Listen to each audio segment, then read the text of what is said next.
M ಪ್ರವ್ರಜಂತಮನುಪೇತಮಪೇತಕೃತ್ಯಂ ದ್ವೈಪಾಯನೋ ವಿರಹಕಾತರ ಆಜುಹಾವ ಪುತ್ರಾ ಇತಿ ತನ್ಮಯತಯಾ ತರವೋಪಿ ನೇದುಃ ತಂ ಸರ್ವಭೂತಹೃದಯಂ ಮುನಿಮಾನತೋಸ್ಮಿ ಯಸ್ಯಾನುಭಾವಮಖಿಲಶ್ರುತಿಸಾರಮೇಕಮಧ್ಯಾತ್ಮದೀಪಮತಿತಿತೀರ್ಷತಾಂ ತಮೋಂದಂ ಸಂಸಾರಿಣಾಂ ಕರುಣಯಾಃ ಪುರಾಣಗುಹ್ಯಂ ತಂ ವ್ಯಾಸಸೂನುಮುಪಯಾಮಿ ಗುರುಂ ಮುನೀನಾಂ ನಾರಾಯಣಂ ನಮಸ್ಕೃತ್ಯ ನರಂ ಚೈವ ನರೋತ್ತಮಂ ದೇವೀಂ ಸರಸ್ವತೀಂ ವ್ಯಾಸಂ ತತೋ ಗ್ರಂಥಮುದೀರಯೇ ಮಾತರ್ಮೇ ಮಾತರಿಶ್ವನ್ನ ಪಿತುರತುಲಗುರೋ ಭ್ರಾತರಿಷ್ಟಾಪ್ತಬಂಧೋ ಸ್ವಾಮಿನ್ ಸರ್ವಾಂತರಾತ್ಮನ್ ಅಜರಜರಯಿತರ್ಜನ್ಮ ಮೃತ್ಯಾಮಯಾನಾಂ ಗೋವಿಂದೇ ದೇಹಿ ಭಕ್ತಿಂ ಭವತಿ ಚ ಭಗವನ್ನೂರ್ಜಿತಾಂ ನಿರ್ನಿಮಿತ್ತಾಂ ನಿರ್ವ್ಯಾಜಾಂ ನಿಶ್ಚಲಾಂ ಸದ್ಗುಣಗಣಬೃಹತೀಂ ಶಾಶ್ವತೀಮಾಶುದೇವಾ. ನಿನ್ನೆಯ ಭಾಗವತದ ಚಿಂತನೆಯಲ್ಲಿ ದ್ರವ್ಯಶುದ್ಧಿ, ಕಾಲಶುದ್ಧಿ, ಆಮೇಲೆ ದೇಶಶುದ್ಧಿ, ಇವು ಮೂರರ ಬಗ್ಗೆ ಯೋಚನೆ ಮಾಡಿದೆವು. ಸರಿ, ಇದು ಯಾರಿಗೆ ಅಪ್ಲೈ ಆಗಲ್ಲ, ಯಾರಿಗೆ ಅಪ್ಲೈ ಆಗತ್ತೆ? ಮೂರ್ಖರಿಗೆ ಅಪ್ಲೈ ಆಗತ್ತಾ ಆಗಲ್ವಾ? ತಿರ್ಯಕ್ ಪ್ರಾಣಿಗಳಿಗೆ ಅಪ್ಲೈ ಆಗತ್ತಾ ಆಗಲ್ವಾ? ಜೀವನೊಬ್ಬನಿಗೆ, ಒಬ್ಬ ಸಾಧಕನೊಬ್ಬನಿಗೆ ಅಪ್ಲೈ ಆಗೋದಾದರೂ ಎಷ್ಟನೇ ವಯಸ್ಸಿನಿಂದ ಆಗತ್ತೆ? ಯಾಕೆ ಅಂದರೆ 14 ವರ್ಷದ ಮೇಲೆ ಅವರಿಗೆ ವಿಧಿ ನಿಷೇಧಗಳ ಒಂದು ಸಮಸ್ಯೆ. ಯಾಕೆಂದರೆ 14ನೇ ವಯಸ್ಸಿನಷ್ಟೊತ್ತಿಗೆ ತಿಳುವಳಿಕೆ ಶುರು ಆಗಿರುತ್ತೆ. 14ನೇ ವಯಸ್ಸಿನ ಮೇಲೆ ಧರ್ಮಶಾಸ್ತ್ರಗಳನ್ನು ಅಥವಾ ಹಿಂದಿನವರು ಹೇಳಿಕೊಟ್ಟ ಸಂಪ್ರದಾಯವನ್ನು ಪಾಲನೆ ಮಾಡದೆ ಹೋದರೆ ಸಮಸ್ಯೆ. 14 ವರ್ಷ ಅನ್ನೋದು ಎಲಿಜಿಬಿಲಿಟಿ. ಆದರೆ ಇವತ್ತಿನ ಕೆಲವು ಕಾನೂನುಗಳು 16 ವರ್ಷ ಅವರು ಪ್ರಬುದ್ಧರು ಅಂತ ಪರಿಗಣಿಸ್ತಾರೆ. ಆದರೆ ಪ್ರಾಚೀನ ಭಾರತದ ಶಾಸ್ತ್ರಗಳು 14ನೇ ವರ್ಷಕ್ಕೇನೆ ಅವ್ರಿಗೆ ಆ ಪ್ರಬುದ್ಧತೆ ಬಂದಿರುತ್ತೆ ಅಂತ. ಎಷ್ಟೋ ಜನ ಅಪರಾಧಿಗಳು ತಪ್ಪು ಮಾಡಿ ಇನ್ನೂ 16 ಪೂರ್ಣ ಆಗಿಲ್ಲ, ಆ ಕಾರಣದಿಂದ, ಅಥವಾ 15 ಪೂರ್ಣ ಆಗಿಲ್ಲ, ಅದರಿಂದಾಗಿ ನನಗೆ ಶಿಕ್ಷೆ ಆಗಲ್ಲ ಅಂತ ಅಂದ್ಕೊಂಡವ್ರು ಬಹಳ ಜನ ಇದ್ದಾರೆ. ಹಾಗಲ್ಲ. 14 ವರ್ಷ ಅನ್ನೋದು ಪ್ರಾಚೀನ ಭಾರತದಲ್ಲಿ ಆಗಲೇಬೇಕು. ಅದು ಅಲ್ಲಿಯ ತನಕ ಮರ್ಯಾದೆ, ಅಲ್ಲಿ ತನಕ. 14 ವರ್ಷ ಆದಮೇಲೆ ಅವ್ರ ತಪ್ಪಿಗೆ ಅವರೇ ಜವಾಬ್ದಾರಿ. 14 ವರ್ಷ ಆಗೋದಕ್ಕಿಂತ ಮೊದಲು ಧರ್ಮಶಾಸ್ತ್ರ ಎಕ್ಸ್ಕ್ಯೂಸ್ ಮಾಡಿದೆ. ಯಾಕೆಂದರೆ ಗೊತ್ತಿರಲ್ಲ ಅವರಿಗೆ, ತಿಳಿ ಹೇಳಬೇಕಾಗತ್ತೆ.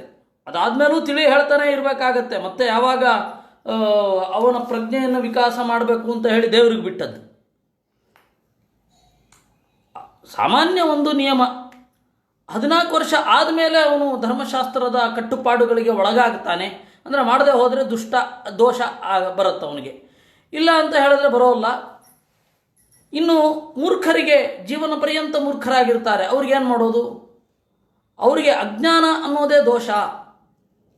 ನಾವು ಅವರ ಪರವಾಗಿ ಪ್ರಾರ್ಥನೆ ಮಾಡಬೇಕು. ನಮ್ಮ ಕುಟುಂಬದಲ್ಲಿ ಬಂದಿದ್ದರು ಅಂತಂದರೆ, ಅಥವಾ ನಮ್ಮ ಕುಟುಂಬದಲ್ಲಿ ಯಾರೋ ಒಬ್ಬರು ಹಳಬರು ಆ ರೀತಿ ಆಗೋಗಿರ್ತಾರೆ,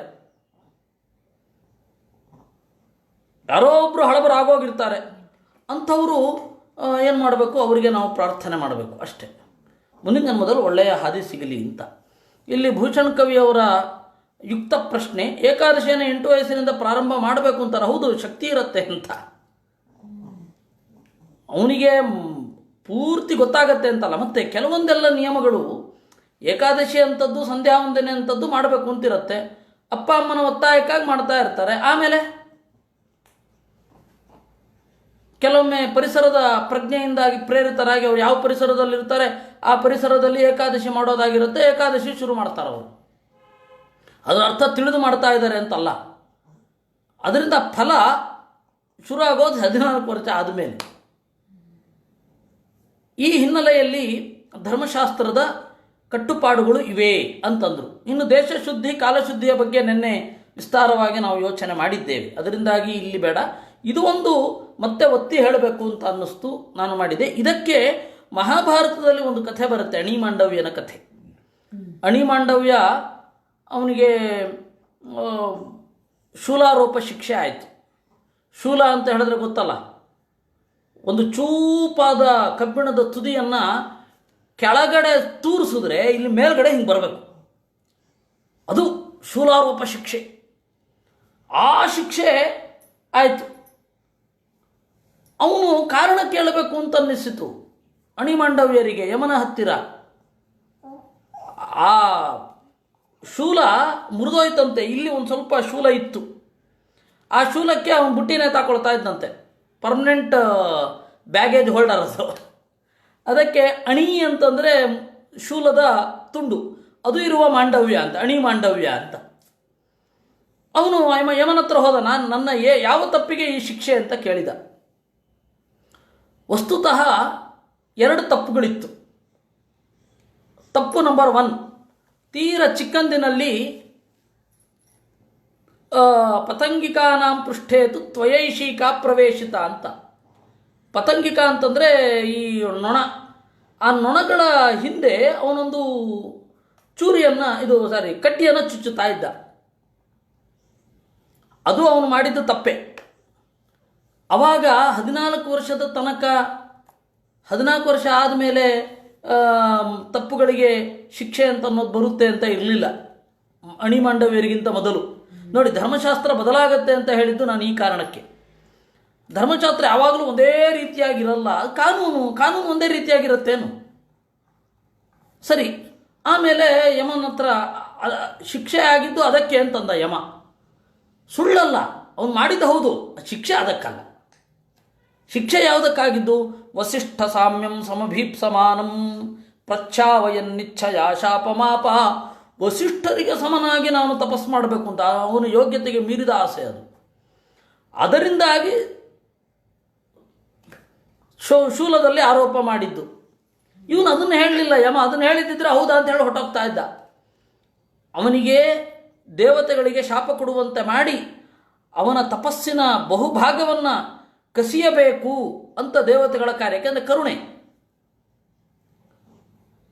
ಯೋಗ್ಯತೆಗೆ ಮೀರಿದ ತಪಸ್ಸು ಇದ್ದರೆ ಅದು ಅವನಿಗೆ ಹಾನಿ. ಹೇಗೆ ಯೋಗ್ಯತೆಗೆ ಮೀರಿ ತಿನ್ಲಿಕ್ಕೆ ಹೋದರೆ ತಾಯಿ ತಡಿತಾಳೋ, ತಾಯಿ ಮಗನ ಹೊಟ್ಟೆ ತುಂಬಬಾರದು ಅಂತ ತಾಯಿಗಿರತ್ಯೇ? ಇರಲ್ಲ. ಹಾಗೆ ಇದು ಕೂಡ ದೇವತೆಗಳು ತಾಯಿ ಇದ್ದ ಹಾಗೆ, ಋಷಿಗಳೆಲ್ಲ ಮಕ್ಕಳಿದ್ದ ಹಾಗೆ. ಅದರಿಂದಾಗಿ ಋಷಿಗಳನ್ನು ನಿಯಂತ್ರಣ ಮಾಡೋದು ಹೀಗೆ. ಅವನು ಶಾಪ ಕೊಟ್ಟ, ನೀನು ದಾಸಯೋನಿಯಲ್ಲಿ ಹುಟ್ಟು ಅಂತ. ವಿದುರಾಗಿ ಹುಟ್ಟಿದ ಯಮ. ಅವಾಗ ಯೋಚನೆ ಮಾಡಿದ ಯಾರು? ಅಣಿಮಾಂಡವ್ಯ. ನಾನು ಇನ್ನು ಮೇಲೆ ಒಂದು ಹೊಸ ರೂಲ್ಸನ್ನು ಜಾರಿಗೆ ತರಬೇಕು. ಏನು? ಯಾರೇ ತಪ್ಪು ಮಾಡಿದರೂ ಕೂಡ 14 ವರ್ಷ ಆದ ಮೇಲೆ ಅವರಿಗೆ ಶಿಕ್ಷೆ ಸಿಗಬೇಕೇ ವಿನಃ 14 ವರ್ಷ ಆದ ಮೇಲೆ ಅವರ ತಪ್ಪಿಗೆ ಅವರೇ ಜವಾಬ್ದಾರರೇ ವಿನಃ ಬೇರೆ ಅಲ್ಲ. ಯಾಕೆಂದರೆ 14 ವರ್ಷದ ನಂತರ, 14 ವರ್ಷದ ಒಳಗಡೆ ಪ್ರಜ್ಞೆಯೇ ಮೂಡಿರಲ್ಲ. ವಸ್ತುತಃ 30ನೇ ವರ್ಷನೂ ಆಗಿರಲ್ಲ. ಯಾಕೆಂದರೆ ನಾವು ನನ್ನ ಅನುಭವದಲ್ಲಿ ತೆಗೆದುಕೊಳ್ಳೋದಾದರೆ ನನಗೀಗ ಶಾಸ್ತ್ರದಲ್ಲಿ ಪ್ರವೇಶ ಸಿಗ್ತಾ ಇದೆ ಅಂತ ನನಗನ್ನಿಸ್ತಾ ಇದೆ. ಈಗ ಸತ್ಯ ಹೇಳ್ತಾ ಇದ್ದೇನೆ. ನನಗೆ ಎಲ್ಲರೂ ಬಹಳ ಚೆನ್ನಾಗಿ ಹೇಳಿದ್ರಿ ಅಂತ ಏನೇನೋ ಹೇಳ್ತಾ ಇರ್ತಾರೆ. ನನಗೆ ಒಂಚೂರು ಅದು ಅವ್ರ ಭಾವನೆ ಅದು ಅಂತ ಅನಿಸುತ್ತಷ್ಟೇ. ಆದರೆ ನನಗೆ ಈಗ ಶಾಸ್ತ್ರದಲ್ಲಿ ಪ್ರವೇಶ ಸಿಗ್ತಾ ಇದೆ. ಈಗ ಗ್ರಂಥಗಳನ್ನೆಲ್ಲ ಈಗ ತಾನೇ ನಾನು ತಿಳ್ಕೊಳ್ಳಿಕ್ಕೆ ಪ್ರಾರಂಭಿಸಿದ್ದೇನೆ ಅಂತ ಅನ್ನಿಸ್ತಾ ಇದೆ. ನಮ್ಮ ಪರಿಸ್ಥಿತಿ ಹಾಗೆ. ಅಲ್ಲಿ 14 ವರ್ಷ ಅಂದರೆ ಮುಗೀತು. ಅವ್ರ ತಪ್ಪನ್ನು ಅವ್ರು ತಿಳ್ಕೊಳ್ಳಬಲ್ಲರು ಅಂತ. ಅಂದರೆ ಅವಾಗ ಆ ತರಹ ಅಷ್ಟು ಮೆಚ್ಯೂರ್ ಆದವ್ರು ಇದ್ರೋ ಏನೋ. ಈಗ ಆ ಮೆಚ್ಯೂರಿಟಿ 40 ವರ್ಷ ಆದರೂ ಬಂದಿರುತ್ತಾ ಅನ್ನೋದೇ ಡೌಟು. ಆ ಕಾರಣದಿಂದ ಅವತ್ತಿನಿಂದ ಅಣಿಮಾಂಡವ್ಯರು ಹೇಳಿದ್ರು, 14 ವರ್ಷ ಆದಮೇಲೆ ಜೀವನಶ್ಚತುರ್ದಶಾದುರ್ಧ್ವಂ ಏನ ವಿದ್ಯುಶ್ಚುಭಾಶುಭಂ ತೇಷಾಂ ಅಜ್ಞಾನಜೋ ದೋಷ ಸುಮಹಾನ್ ಕರ್ಮಜಾದಪಿ. 14 ವರ್ಷದ ತನಕ ಎಕ್ಸ್ಕ್ಯೂಸ್ ಇರುತ್ತೆ. ಅದಾದ ಮೇಲೆ ಅವರ ಧರ್ಮಶಾಸ್ತ್ರವನ್ನು ಮೀರಿದ ತಪ್ಪಿಗೆ ಅವರಿಗೆ ಶಿಕ್ಷೆ. ಇದು ಇರುವ ವಾಸ್ತವ ವಿಚಾರ. ಇದನ್ನು ಆಚಾರ್ಯರು ಹೇಳಿದ್ರು. ಹಾಗಾದರೆ ಯಾರಿಗೆ 14 ವರ್ಷ ಆದಮೇಲೂ ಕೂಡ ಅದು ತಿಳಿಯೋದಿಲ್ಲ, ಅಂಗವಿಕಲರು ಬುದ್ಧಿವಿಕಲರು ಇರ್ತಾರೆ ಅಂದರೆ ಏನು ಮಾಡಲಿಕ್ಕಾಗಲ್ಲ, ಅದು ಅಜ್ಞಾನದಿಂದ ದೋಷ ಬಂದೇ ಬರುತ್ತೆ. 14 ವರ್ಷ ಆದಮೇಲೂ ತಂದೆ ತಾಯಿಗಳು ಹೇಳಲಿಲ್ಲ ಅಂತಂದರೆ, ತಂದೆ ತಾಯಿಗಳ ಬಾಳ್ವೆ ನೋಡಿ ಮಕ್ಕಳು ಕಲೀಲಿಲ್ಲ ಅಂತಂದರೆ ಒಳ್ಳೆಯದನ್ನು, ಅವಾಗೇನಾಗತ್ತೆ ಸಮಸ್ಯೆ ಅಜ್ಞಾನದಿಂದಲೇ ದೊಡ್ಡ ದೋಷ. ಕರ್ಮದಿಂದ ಬಂದ ದೋಷಕ್ಕಿಂತ ಅಜ್ಞಾನದಿಂದ ಬಂದ ದೋಷವೇ ಮಿಗಿಲು ಅಂತ ಆಚಾರ್ಯರು ನಿರ್ಣಯದಲ್ಲಿ ಹೇಳ್ತಾರೆ. ಇಷ್ಟು ನಮಗೆ ಇರತಕ್ಕಂಥದ್ದು. ಇನ್ನು ಮುಂದೆ ನಾವು ಮುಂದುವರಿಯೋದು ಸಮಾನ ಕರ್ಮಾಚರಣೆ. ಅವರು ಹೇಳ್ತಾ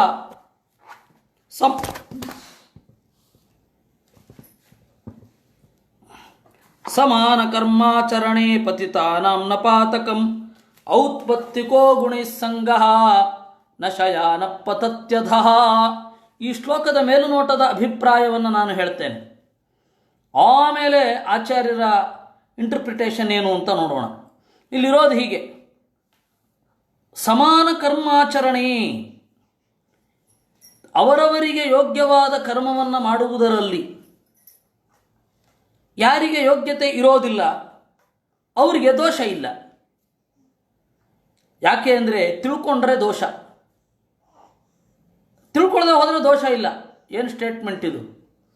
ನಶಯಾನ ಪತತ್ಯದ, ಮಲಗಿದವನು ಬೀಳೋದಿಲ್ಲಪ್ಪ, ಇದು ಕ್ವಶನ್. ನಶಯಾನ ಪತತ್ಯಧ, ಮಲಗಿದವರು ಬೀಳೋದೇ ಇಲ್ಲ. ನಡೆಯುವವ ಎಡಹುತ್ತಾನೆ, ನಡೆಯುವವ ಬೀಳುತ್ತಾನೆ. ಯಾರು ಮಲ್ಕೊಂಡೇ ಇರ್ತಾರೆ ಅವ್ರು ಬೀಳೋದೇ ಇಲ್ಲ. ಯಾವಾಗಲೂ ಮಲಗಿರೋನು ಎದ್ದು ನಡಿಬೇಕಾದ್ರೆ ಎಡುಹುವವನನ್ನು ನೋಡಿ ಬಿದ್ದುಬಿಟ್ಟೆ ಅಂದರೆ ಏನು ಅರ್ಥ? ಅದಕ್ಕೂ ಅರ್ಥ ಇಲ್ಲ. ನಮ್ಮ ಕಥೆ ಹಾಗೆ. ವಿಶ್ವಾಮಿತ್ರರು ನೋಡಿ ಮೇನಕೆಗೆ ಮನಸ್ಸು ಕೊಟ್ಟರು, ರಂಭೆಗೆ ಶಾಪ ಕೊಟ್ಟರು ಅಂತ ಹೇಳ್ತೇವೆ ನಾವು. ನಮಗೆ ಅವರನ್ನು ಟೀಕಿಸುವ ಯಾವುದೇ ಹಕ್ಕು ಇಲ್ಲ, ಯಾಕೆ ನಾವು ನಡೀತಾ ಇಲ್ಲ, ಮಲ್ಕೊಂಡಿದ್ದೀವಿ ಅಂತ. ಇದು ಒಂದು. ಯಾಕೆಂದರೆ ಸಾಧನೆಯತ್ತ ನಡೆಯುವಾಗ ಆ ತರಹದ ದೋಷಗಳು ಸಹಜ. ಅದರಿಂದಾಗಿ ಸಜ್ಜನರು ಅಂತ ಹೇಳಿ ನಮಗೆ ಗೊತ್ತಾದರೆ ಅವ್ರ ಬಗ್ಗೆ ಕಮೆಂಟ್ ಮಾಡಬಾರ್ದು, ಅವರು ಬಿದ್ದದ್ದನ್ನು ಸರಿ ಅಂತನಬಾರ್ದು, ಅವರು ಎದ್ದದ್ದನ್ನು ಗೌರವಿಸಬೇಕು. ಈ ಸ್ಟೇಜ್ ನಮ್ಮಲ್ಲಿ ಇರಬೇಕು, ಈ ಮೆಚ್ಯೂರಿಟಿ ಇರಬೇಕು ನಮಗೆ. ಈಗ ನೋಡೋಣ, ಸಮಾನ ಕರ್ಮಾಚರಣೆ, ಆತ್ಮಯೋಗ್ಯ ಕರ್ಮಾಚರಣೆ. ಪೂರ್ವಂ ಅಪತಿತೋ ಏನ ಪತತಿ ಪ್ರಾಯಶ್ಚಿತ್ತತ್ವೇನ ತತ್ ಸಮಾನ ಕರ್ಮಾಚರಣೆಪಿ ನ ದೋಷಃ ತಪ್ತ ಸುರಾಪಾನವದ್ ದೇಹತ್ಯಾಗಿನಃ. ಈಗ ದೇಹ ಏನೋ ಪ್ರಮಾದದಿಂದಾಗಿ ಅಥವಾ ಗೊತ್ತಿರದೆ ಏನೋ ಕುತೂಹಲಕ್ಕೊಳಗಾಗಿ ಒಬ್ಬ ಮದ್ಯಪಾನವನ್ನು ಮಾಡಿರ್ತಾನೆ. ಅವನಿಗೆ ಏನಾಗತ್ತೆ, ಕೆಲವೊಂದು ಪ್ರಾಯಶ್ಚಿತ್ತವನ್ನು ಹೇಳಿರ್ತಾರೆ. ಆ ಪ್ರಾಯಶ್ಚಿತ್ತವನ್ನು ಮಾಡಿಸುವ ಮನೋಭಾವವೇ ಇರೋದಿಲ್ಲ ಅಂತ ಇಟ್ಕೊಳ್ಳೋಣ. ಅವಾಗ ಅವನು ಮುಂದೆ ಎಂದು ಹೇಳೋದೇ ಇಲ್ಲ. ಅವನಿಗೆ ಈ ವೇದದ ಈ ಕರ್ಮಾಚರಣೆ ಮಾಡದೇ ಇರೋದ್ರಿಂದಾಗಿ ದೋಷ ಅಂತ ಹೇಳಲಿಕ್ಕೆ ಬರಲ್ಲ. ಯಾಕೆಂದರೆ ಅದಕ್ಕೆ ಎಲಿಜಿಬಿಲಿಟಿನೇ ಬಂದಿರಲ್ಲ. ಈಗ ಒಂದು ಉದಾಹರಣೆ ಹೇಳ್ತೇನೆ. ತಂದೆ ತಾಯಿ, ಆಮೇಲೆ ಅವರು ಹೇಳ್ತಾ ಇರ್ತಾರೆ, ಕೇಳಲ್ಲ ಅಂತಂದಾಗ ಪೂರ್ತಿ ಅವರನ್ನು ಕೈ ಬಿಟ್ಟ ಮೇಲೆ ಅವ್ರಿಗೆ ದೋಷ ಇಲ್ಲ. ಮಕ್ಕಳು ಏನು ಹೇಳಿದ ಮಾತು ಕೇಳೋಲ್ಲ, ತಂದೆ ತಾಯಿಗಳ ಮೇಲೆ ಗೌರವವೂ ಇರೋದಿಲ್ಲ. ಅಂತಹ ಸಂದರ್ಭದಲ್ಲಿ ತಂದೆ ತಾಯಿಗಳು ಹೇಳಿದ್ರೂ ಕೂಡ ಮಕ್ಕಳು ಕೇಳೋಲ್ಲ ಅಂತಂದಾಗ ಅವರನ್ನು ಬಿಟ್ಟುಬಿಡ್ಬೇಕಾಗತ್ತೆ. ಮಾನಸಿಕವಾಗಿ ಡಿಸ್ಕನೆಕ್ಟ್ ಆಗಬೇಕು. ಇಲ್ಲ, ಕೆಲವೊಮ್ಮೆ ಏನಾಗುತ್ತೆ, ಕೇಳ್ತಾರೆ ಅಂತಂದಾಗ ಹೇಳೋದು ಕರ್ತವ್ಯ ಆಗತ್ತೆ. ಅದನ್ನು ಹೇಳದೆ ಹೋದಾಗ ನಮಗೇನಾಗುತ್ತೆ, ತತ್ವಶಾಸ್ತ್ರ ಇತ್ಯಾದಿಗಳಲ್ಲಿ ಗತಿ ಉಂಟಾಗಲ್ಲ. ಒಂದು, ತಂದೆ ತಾಯಿಗಳು ಶುದ್ಧವಾದ ಜೀವನವನ್ನು ಸಾಗಿಸಿದ್ದಾರೆ ಅನ್ನೋದಕ್ಕೆ ದೊಡ್ಡ ಪ್ರೂಫ್ ಏನು ಅಂತಂದರೆ ನಾವೆಲ್ಲರೂ ಕೂಡ ಇವತ್ತು ಶಾಸ್ತ್ರವನ್ನು ಕೇಳ್ತಾ ಇದ್ದೇವೆ ಅನ್ನೋದೇ ಪ್ರೂಫ್. ತಂದೆ ತಾಯಿಗಳೇ ತೀರ ಕೆಟ್ಟ ದಾರಿಯಲ್ಲಿ ನಡ್ಕೊಂಡಿದ್ದಿದ್ರೆ ನಮಗಿದನ್ನು ಕೇಳೋ ಪರಿ ಅವಕಾಶವೂ ಇರ್ತಿರಲಿಲ್ಲ. ಅದರಿಂದಾಗಿ ಈಗ ನಾವೆಲ್ಲರೂ ಏನು ಕೇಳ್ತಾ ಇದ್ದೇವೆ, ನಾವೆಲ್ಲರೂ ನಮ್ಮ ನಮ್ಮ ತಂದೆ ತಾಯಿಗಳನ್ನು ಕಣ್ಣು ಮುಚ್ಚಿ ನೆನಪಿಸಿಕೊಳ್ಳಬೇಕು. ಕಾರಣ ಏನು ಅಂದರೆ ಅವರು ಶುದ್ಧವಾದ ಜೀವನವನ್ನು ನಡೆಸಿದ್ದಾರೆ. ಅವರಿಗೆ ತಿಳ್ಕೊಳ್ಳೋ ಅವಕಾಶ ಬಂದಿರಬಹುದು, ಬರದೇನೂ ಇರಬಹುದು. ನಮಗೆ ಇದು ಕೇಳುವ ಅವಕಾಶ ಸಿಗ್ತಾ ಇದೆ ಅಂದರೆ ಅವರು ಶುದ್ಧವಾದ ಜೀವನ, ಸುಮಾರು 7 ತಲೆಮಾರು ಶುದ್ಧವಾಗಿದೆ ನಮ್ಮದು ಅಂತ ಅರ್ಥ. 7 ತಲೆಮಾರಿನಲ್ಲಿ ತೀವ್ರವಾದ ದೋಷಗಳನ್ನು ನಮ್ಮ ತಂದೆ ತಾಯಿಗಳು ಅಂದರೆ ಆ ಪರಂಪರೆಯಲ್ಲಿ ಯಾರೂ ಕೂಡ ಮಾಡಿಲ್ಲ ಅನ್ನೋದು ಇದೇ ಪ್ರೂಫ್, ಇದೇ ದೊಡ್ಡ ಪ್ರೂಫ್. ನಾವಿವತ್ತು ಕೇಳ್ತಾ ಇದ್ದೇವೆ. ಇದನ್ನು ಆಚಾರ್ಯ ಅನುವ್ಯಾಖ್ಯಾನದಲ್ಲಿ ಹೇಳ್ತಾರೆ.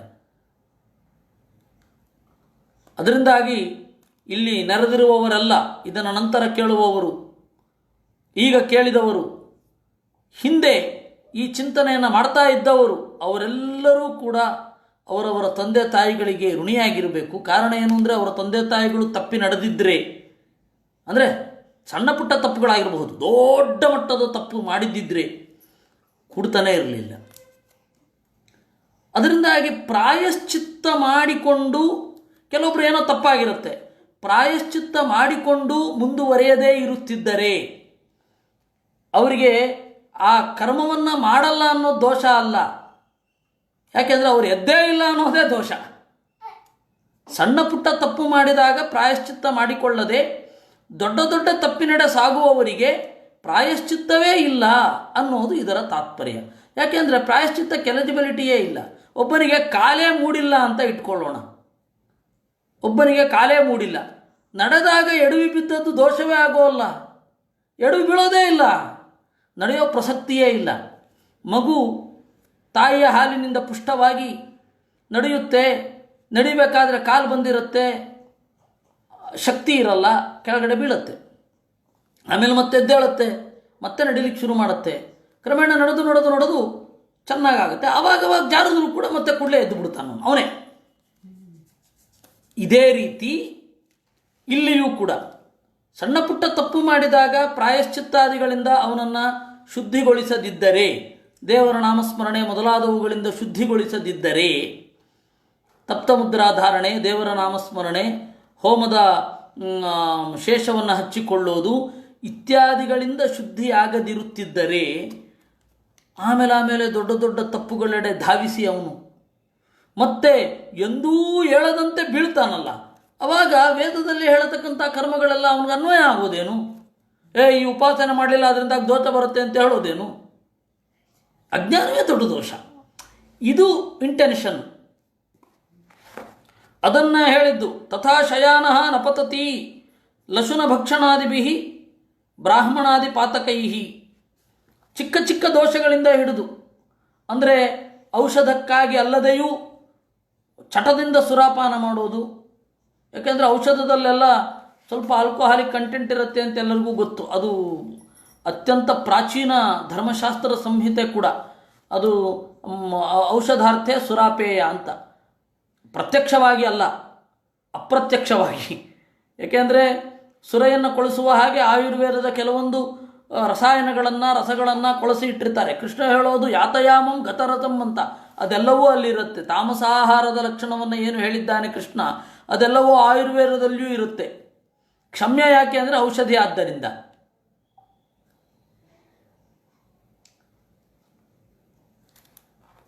ಚಿಕ್ಕ ಚಿಕ್ಕ ದೋಷಗಳು ಅಂದರೆ ಕೇವಲ ಚಟದಿಂದ ಹಸುವಿನ ಗಿಣ್ಣನ್ನು ತಿನ್ನೋದು, ಇವೆಲ್ಲ ಚಿಕ್ಕ ಚಿಕ್ಕ ದೋಷಗಳು.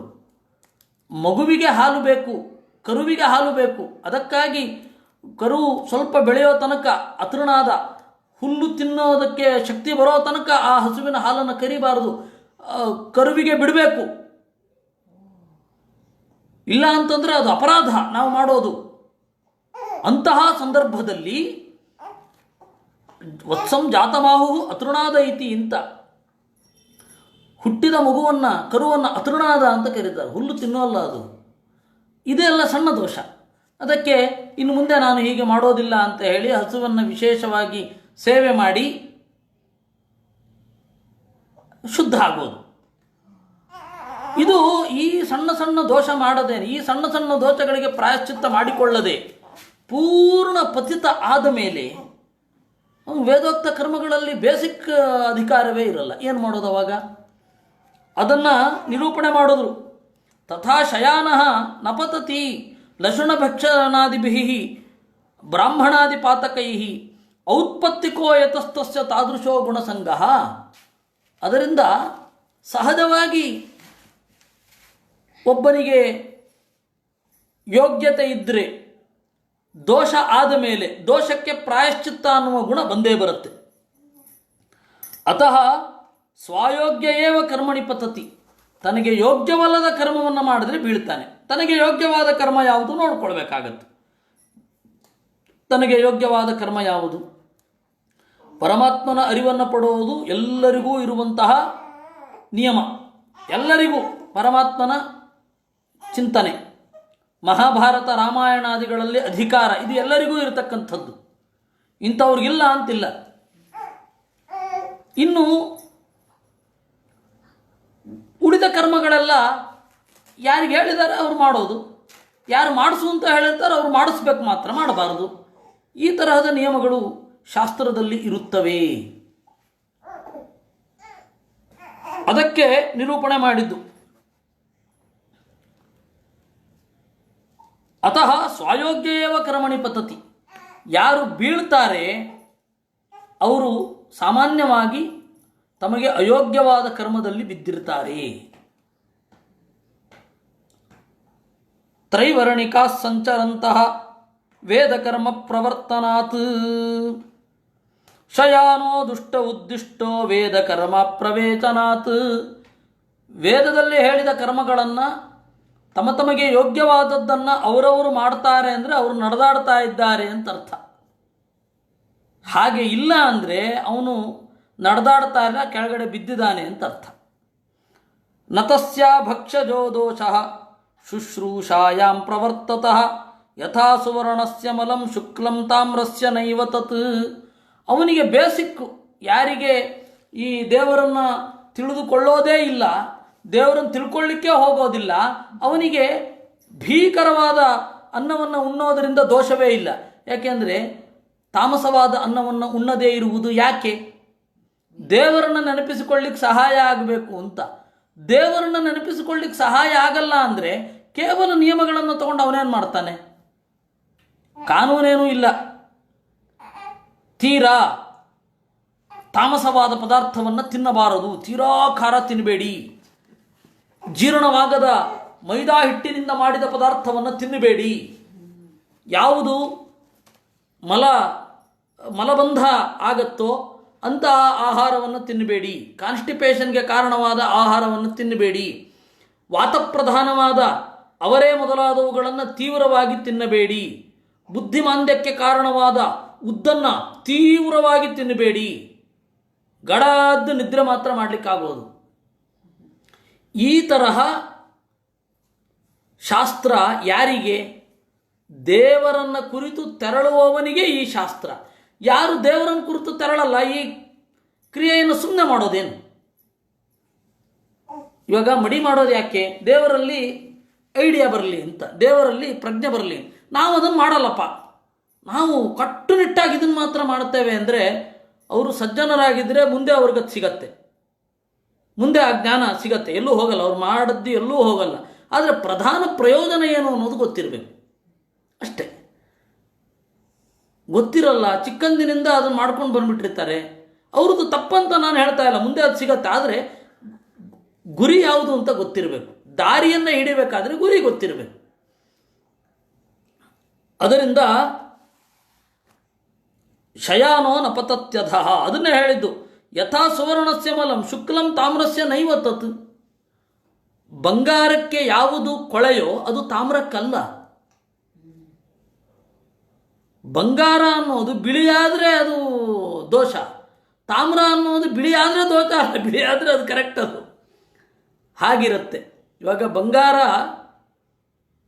ಕೆಂಪಗಿರಬಾರ್ದು, ತಾಮ್ರ ಬೆಳ್ಳಗಿರಬಾರ್ದು, ಇದ್ರೆ ದೋಷ ಅಂತ. ಆ ರೀತಿ ಯಾರ್ಯಾರಿಗೆ ಯಾವುದು ಯಾವ ದಾರಿ ಅವನ ಗುರಿ ಏನು, ಅದಕ್ಕನುಗುಣವಾಗಿ ದಾರಿಯಲ್ಲಿ ಏಳು ಬೀಳುಗಳನ್ನು ಹೇಳೋದೇ ವಿನಃ ನಾನು ನ್ಯೂಯಾರ್ಕಿನ ದಾರಿಯಲ್ಲಿ ನಾನು ಬಿದ್ದೆ ಅಂತ ಆಗೋದಿಲ್ಲ ಅಲ್ವಾ. ನಾನು ಭಾರತದ ದಾರಿಯಲ್ಲಿ ಬಿದ್ದಿದ್ದೇನೆ, ನ್ಯೂಯಾರ್ಕಿನ ದಾರಿಯಲ್ಲಿ ಬಿದ್ದಿಲ್ಲ, ಅದರಿಂದಾಗಿ ನಾನು ಒಳ್ಳೆ ವಾಹನ ಚಾಲಕ. ಯಾಕೆಂದರೆ ನ್ಯೂಯಾರ್ಕಲ್ಲಿ ನಾನು ಒಂದೇ ಅಪರಾಧ ಮಾಡಿದ್ದೇನೋ ಅಂದರೆ ನೀನಿರೋದೇ ಭಾರತದಲ್ಲಿ. ಹಾಗೆ ಇದು ದಾರಿ ಗುರಿ ಯಾವುದು ಅನ್ನೋದ್ರ ಮೇಲೆ ತಿಳಿದುಕೊಂಡು ದಾರಿಯಲ್ಲಿ ಜಾರಿ ಬಿದ್ದರ ಬೀಳಲಿಲ್ವಾ ಅನ್ನೋದು ಮುಖ್ಯ ಆಗುತ್ತೆ. ಏವಂ ವಿಪ್ರಾದಿದೋಷೈಸ್ತು ನ ದುಷ್ಟೋ ದೋಷಿತಾಮಿಯಾತ್.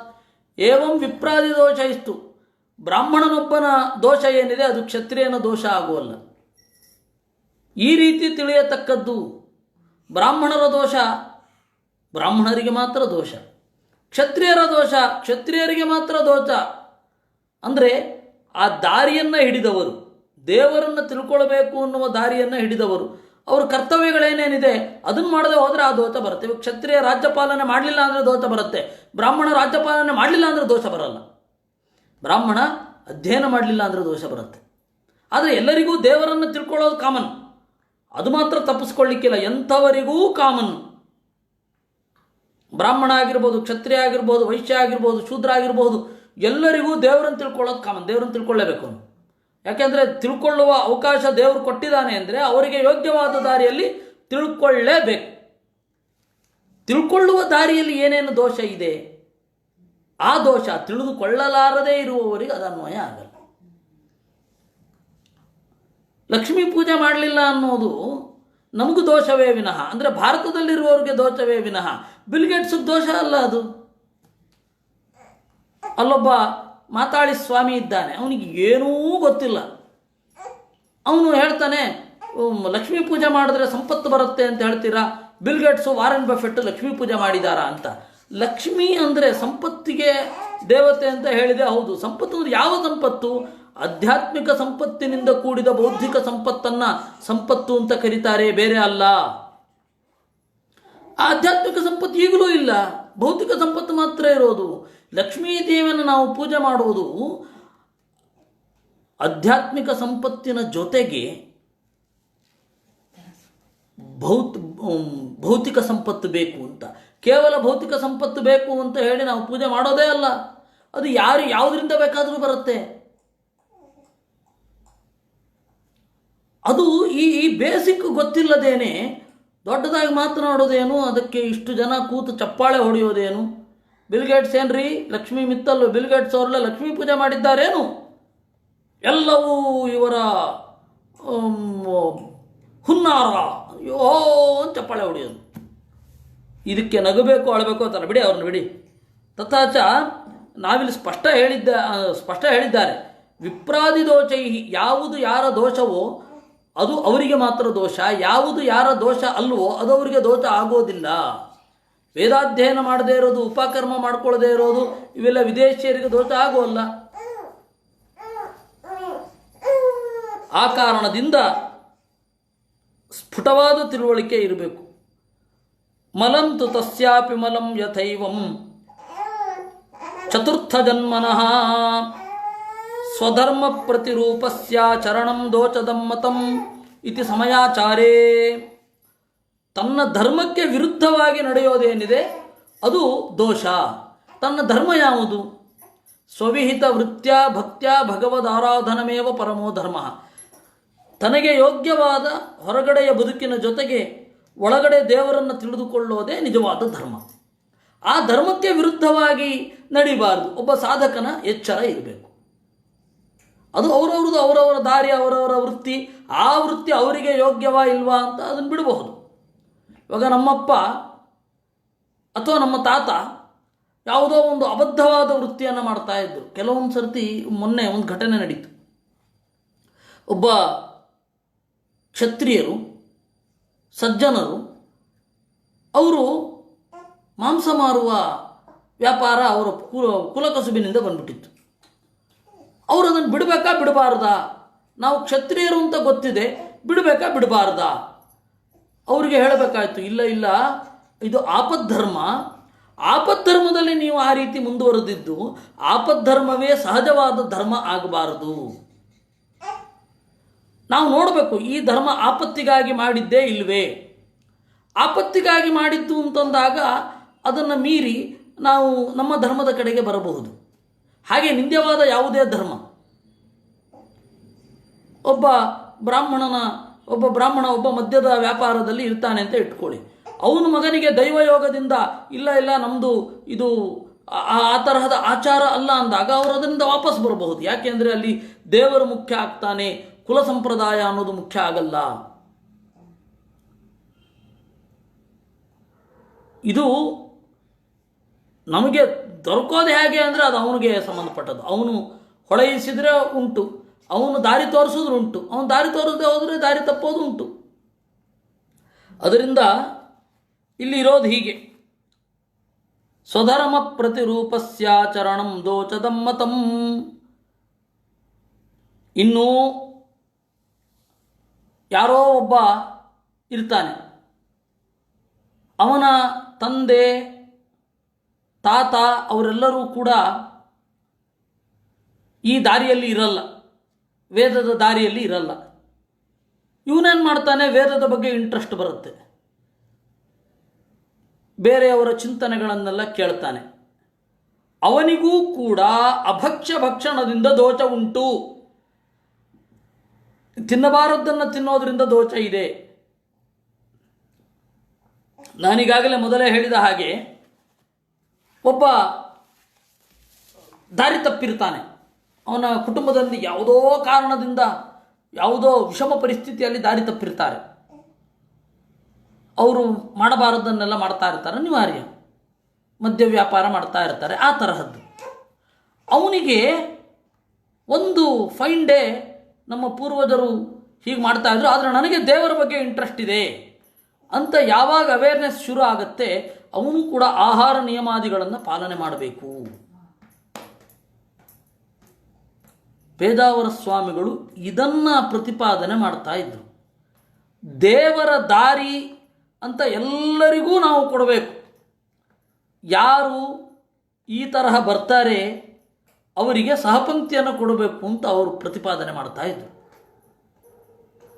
ಯಾರು ದೇವರ ದಾರಿಯಲ್ಲಿ ಇರ್ತಾರೆ ಅವರು ಆಹಾರ ಶುದ್ಧಿ ಮೊದಲಾದವುಗಳನ್ನು ಹೊಂದಿದ ಮೇಲೆ ಅವ್ರಿಗೆ ಸಹಪಂಕ್ತಿ ಕೊಡಬೇಕು ಅಂತ ಸ್ವಾಮಿಗಳ ಕನಸು ಇತ್ತು. ಆದರೆ ಅದು ಎಸ್ಟಾಬ್ಲಿಷ್ ಆಗುವ ಮೊದಲೇನೆ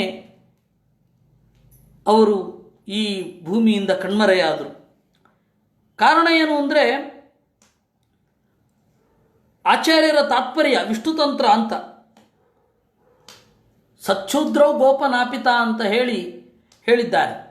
ಯಾವ ಜಾತಿಯಲ್ಲಿ ಸಜ್ಜನರು ಇದ್ದರೂ ಕೂಡ ಅವರು ಆಹಾರ ಅನ್ನೋದು ಅವ್ರದ್ದು ಸರಿಯಾದರೆ ಅವರಿಗೆ ಸಹಪಂಕ್ತಿಯನ್ನು ಕೊಡಬೇಕು, ಅವರನ್ನು ಒಳಗಡೆ ಸೇರಿಸಿಕೊಳ್ಳಬೇಕು ಅಂತ ಹೇಳ್ತಾರೆ ಶಾಸ್ತ್ರದಲ್ಲಿ ಕೂಡ. ಇದು ಆಚಾರ್ಯರ ಸಿದ್ಧಾಂತಕ್ಕೆ ಅನುಗುಣವಾದದ್ದೇ, ಬೇರೆ ಅಲ್ಲ. ಮತ್ತು ಎಲ್ಲರೂ ಹಾಗೆ ಮಾಡ್ತಾರೆ. ಯಾವಾಗ ಅವರವರ ವಿಧಾನವನ್ನು ಅನುಸರಿಸ್ತಾರೆ ಆಗ ಅವರು ಸಹಪಂಕ್ತಿ ಸಹಜವಾಗಿ ಕೊಡ್ತಾರೆ, ಕೆಲವೊಬ್ಬರು ಕೊಡಲ್ಲ. ಇವಾಗ ಕ್ರೈಸ್ತರಲ್ಲಿ ಹಾಗೆ ಇಲ್ಲ, ಸಹಪಂಕ್ತಿ ಇಲ್ಲ, ಏನಿದ್ರೂ ನೀವು ದೂರನೇ, ನೀವು ವಲಸೆ ಬಂದವರು ಅಂತ ದೂರನೇ ಇಡೋದು. ಆದರೆ ನಮ್ಮಲ್ಲಿಯೂ ಹಾಗಲ್ಲ ಅಂತ ಹೇಳ್ತಾರೆ. ಆದರೆ ನಮ್ಮಲ್ಲಿ ಅದು ಪೂರ್ವಾಚಾರ್ಯರು ಆ ರೀತಿ ಹೇಳಿದ್ದಾರೆ, ನಾವು ಕೇಳ್ತಾ ಇಲ್ಲ. ಅವರು ಪೂರ್ವಾಚಾರ್ಯರು ಹೇಳಲಿಲ್ಲ, ಅವ್ರು ಕೇಳ್ತಾ ಇದ್ದಾರೆ. ಒಟ್ಟಾರೆ ಅವರ ಆಯಾ ಮತಾನುಯಾಯಿಗಳು ಆಯಾ ಮತದ ವಿರುದ್ಧವಾಗಿ ಹೊರಡ್ತಾ ಇದ್ದಾರೆ ಪ್ರತಿಯೊಬ್ಬರೂ ಕೂಡ. ಇದು ವಿಷ್ಣುತಂತ್ರ ಅಂತ ಒಂದು ಗ್ರಂಥ ಇಲ್ಲಿ ನಿರೂಪಣೆ ಮಾಡಿದ್ದಾರೆ. ನಾನು ಸ್ವಾಮಿಗಳ ಹತ್ತಿರ ಬಹಳ ಇದ್ರ ಬಗ್ಗೆ ಚರ್ಚೆ ಮಾಡಿದ್ದೆ ನಾನು. ಆಗ ಸ್ವಾಮಿಗಳ ಸ್ಪಷ್ಟ ನಿಲುವು, ಯಾವುದೇ ಜಾತಿಯಲ್ಲಿರುವ ಸಜ್ಜನರು ಗುಣಭರಿತರಾಗಿದ್ದರೆ ಅವರನ್ನು ನಾವು ಒಟ್ಟಿಗೆ ಕರ್ಕೊಂಡು ಹೋಗಬೇಕು ಅಂತ. ಇವರು ಅವರು ಅಂತ ಭೇದ ಮಾಡಲಿಕ್ಕಿಲ್ಲ. ಇದು ಸ್ವಾಮಿಗಳ ನಿಲುವಾಗಿತ್ತು. ಅದಕ್ಕಾಗಿ ನನಗೆ ಸನ್ಯಾಸ ಕೊಡೋದು ಅಂತಲೂ ತೀರ್ಮಾನ ಆಗಿತ್ತು. ಆದರೆ ನನ್ನ ಜೀವನದ ದಾರಿ ಸನ್ಯಾಸಿಯ ದಾರಿ ಆಗಿರಲಿಲ್ಲ. ಆ ಕಾರಣದಿಂದ ನಾನು ತಗೊಳ್ಳಿಲ್ಲ. ಮತ್ತು ಇನ್ನೂ ಹಲವಾರು ಕಾರಣಗಳಿತ್ತು, ತಗೊಳ್ಳಿಲ್ಲ ನಾನು. ಇದು ಭಾಗವತಾದಿ ಗ್ರಂಥಗಳಿಗೆ, ಭಾಗವತ ತಾತ್ಪರ್ಯಾದಿ ಗ್ರಂಥಗಳಿಗೆ ಅವಿರುದ್ಧವಾದದ್ದು. ಇದರಲ್ಲಿಯೂ ಕೂಡ ನಿರೂಪಣೆ ಮಾಡ್ತಾರೆ. ಇದರ ಗ್ರಂಥಗಳು ಸಮಯಾಚಾರ ಮತ್ತು ವಿಷ್ಣುತಂತ್ರ ಅಂತ ಎರಡು ಗ್ರಂಥಗಳು. ಸಮಯಾಚಾರ ಅಂತ ಹೇಳಿದ್ರೆ ಶಾಸ್ತ್ರದ ಆಚರಣೆಯ ಉದ್ದೇಶ. ವಿಷ್ಣು ತಂತ್ರ ಅಂತ ಹೇಳಿದ್ರೆ ವಿಷ್ಣುವನ್ನು ಕುರಿತಾದ ಶಾಸ್ತ್ರ, ವಿಷ್ಣು ತಂತ್ರ. ಈ ಎರಡು ಗ್ರಂಥಗಳಲ್ಲಿ ನಿರೂಪಣೆ ಮಾಡಿದ್ದಾರೆ. ಆದರೆ ನಾನು ಸ್ವಾಮಿಗಳಿಗೆ ಹೇಳಿದ್ದೆ, ನಾನು ಗೃಹಸ್ಥ ಆದರೂ ಕೂಡ ನೀವು ಕೊಟ್ಟ ಸೂಚನೆಯನ್ನು ನಾನು ಪಾಲಿಸಲಿಕ್ಕೆ ಪೂರ್ಣ ತಯಾರಾಗಿದ್ದೇನೆ ಅಂತ. ಒಂದು ತಮಾಷೆ ಹೇಳಬೇಕು ನಿಮಗೆ, ನನ್ನ ಮದುವೆಯಾಗಿ 3ನೇ ದಿವಸಕ್ಕೆ ಕರೆಸಿ ಸ್ವಾಮಿಗಳು, ಅವ್ರು ನಾನು ಹೇಳಿದ್ದು ಮರ್ತು ಹೋಗಿದೆ, ಅವರಿಗೆ ಆಹ್ವಾನ ಕೊಟ್ಟು ಬಂದಿದ್ದು ಮರ್ತು ಬಿಟ್ಟಿದ್ದಾರೆ ಅವರು. 3ನೇ ದಿವಸಕ್ಕೆ ಸ್ವಾಮಿಗಳು ನನ್ನನ್ನು ಕರೆಸಿ, ಸನ್ಯಾಸ ತಗೊಳ್ಳಿಕ್ಕೆ ನಿನಗೇನು ತೊಂದರೆ, ಈಗಾದರೂ ಸನ್ಯಾಸ ತಗೊಂಡ್ರೆ ಜಗತ್ತಿಗೆ ಒಳ್ಳೆಯದಾಗತ್ತೆ ಅಂತ ಹೇಳಿದರು. ಆದರೆ ನಾನು ತಗೊಳ್ಳೋ ಪರಿಸ್ಥಿತಿಯಲ್ಲಿ ಇರಲಿಲ್ಲ. ಯಾಕೆಂದರೆ ಮದುವೆ 3 ದಿವಸ ಆಗಿತ್ತು. ಅಲ್ಲ, ಅದಕ್ಕಿಂತ ಮುಂಚೆನೂ ಅದಕ್ಕೆ ಮದುವೆ ಆಗಿದ್ದು ಅದಲ್ಲ. ಆಮೇಲೆ ಒಬ್ಬರಿಗೆ ಸನ್ಯಾಸ ಕೊಟ್ಟರು, ಕ್ಷತ್ರಿಯ ಪೀಠ. ಆ ಉದ್ದೇಶದಿಂದಲೇ ಕೊಟ್ಟಿದ್ದು. ನಾನು ಆ ಸ್ವಾಮಿಗಳಿಗೆ ಹೇಳ್ತಾ ಇದ್ದೆ, ನಿಮಗಿಂತ ಮೊದಲ ಟಾರ್ಗೆಟ್ ನಾನಿದ್ದೆ, ಈಗ ನೀವಾಗಿದ್ದೀರಾ ಅಂತ. ಅದರಿಂದ ಇದು ಸ್ವಾಮಿಗಳ ಈ ಚಿಂತನೆ ಭಾಗವತ ತಾತ್ಪರ್ಯದಿಂದ ಪ್ರೇರಿತವಾಗಿದ್ದು. ಬಹಳ ಮಡಿ ಮಾಡ್ತಾರೆ ಅಂತ ಅಂದ ಕೂಡಲೇ ಅವ್ರಿಗೆ ಧರ್ಮಶಾಸ್ತ್ರ ಗೊತ್ತಿದೆ ಅಂತ ಅಂದ್ಕೋಬೇಡಿ. ಅವರಿಗೆ ಧರ್ಮಶಾಸ್ತ್ರ ನಯಾ ಪೈಸೆ ಗೊತ್ತಿಲ್ಲ. ಅದರಿಂದಾಗಿ ಬಹಳ ತಪ್ಪು ನಿರ್ಧಾರಗಳನ್ನು ತಗೊಂಡ್ಬಿಟ್ಟಿದ್ದಾರೆ. ಯಾವ ಥರ ಡ್ಯಾಮೇಜ್ ಮಾಡಿದ್ದಾರೆ ಅಂದರೆ ಇರ್ರಿಪೇರಬಲ್ ಡ್ಯಾಮೇಜಸ್. ಸಾಧ್ಯವೇ ಇಲ್ಲ, ಅಷ್ಟು ಡ್ಯಾಮೇಜ್ ಮಾಡಿ ಹಾಕಿದ್ದಾರೆ. ಯಾಕೆಂದರೆ ಈ ತಿಳಿಯದ ಮಂದಿ ಅವ್ರು ಮಾಡ್ಕೊಂಡು ಹೋದರೆ ತಪ್ಪಲ್ಲ, ಅದು ಬೇರೆಯವ್ರ ಮೇಲೆ ಅಪ್ಲೈ ಮಾಡ್ಬೇಕಾದ್ರೆ ಅವರು ತಪ್ಪಿದ್ರು. ಇದು ಇರೋದು. ಸರಿ, ಇನ್ನು ಮುಂದೆ ಹೋಗೋಣ. ಯಥೋ ಯಥೋ ನಿವರ್ತೇತ ವಿಮುಚ್ಚೇತ ತತಸ್ತತಃ ಸಂಗಾದೇವ ಭವೇತ್ ಏವಂ ಧರ್ಮೋ ನೃಣಾಂ ಕ್ಷೇಮಃ ಶೋಕಮೋಹ ಭಯಾಪಹಃ ಸರ್ವತೋಪಿ ಅಭಿಮಾನ ವಿಮೋಕೇನ ಪರಮೇಶ್ವರ ಸಮರ್ಪಣಮೇವ ದೋಷಹಾನಿದಂ ಇತ್ಯಾಹ ಯಥೋ ಯತ ಇತ್ಯಾದಿನ. ಕಡೆಗೆ ಅಂತಿಮವಾದ ಒಂದು ತೀರ್ಮಾನ, ಎಲ್ಲದರಿಂದ ಅಭಿಮಾನವನ್ನು ಬಿಡಬೇಕು, ದೇವರಲ್ಲಿ ಸಮರ್ಪಣೆ ಮಾಡಬೇಕು. ಅದೇ ಎಲ್ಲ ಕರ್ಮದ ಸಾಫಲ್ಯದ ಗುರಿ. ಇದು ಕರ್ಮ ಯಾಕೆ ಇರೋದು? ಜ್ಞಾನಕ್ಕಾಗಿ ಇರೋದು. ಕರ್ಮ ಮಾಡಿ ಏನು ಮಾಡಬೇಕು? ಅದು ನಮ್ಮದು ಅಂತನ್ನುವ ಅಭಿಮಾನ ಬೆಳೆಸಿಕೊಳ್ಳದೆ ದೇವರಿಗೆ ಸಮರ್ಪಣೆ ಮಾಡಬೇಕು. ಅದೇ ಅಭಿಮಾನ ತ್ಯಾಗ. ಮತ್ತು ಇದರಿಂದ ನನಗೆ ಫಲ ಬರಲಿ ಅಂತ ಎಕ್ಸ್ಪೆಕ್ಟ್ ಮಾಡಬಾರದು, ಅದು ಅಭಿಮಾನ ತ್ಯಾಗವೇ.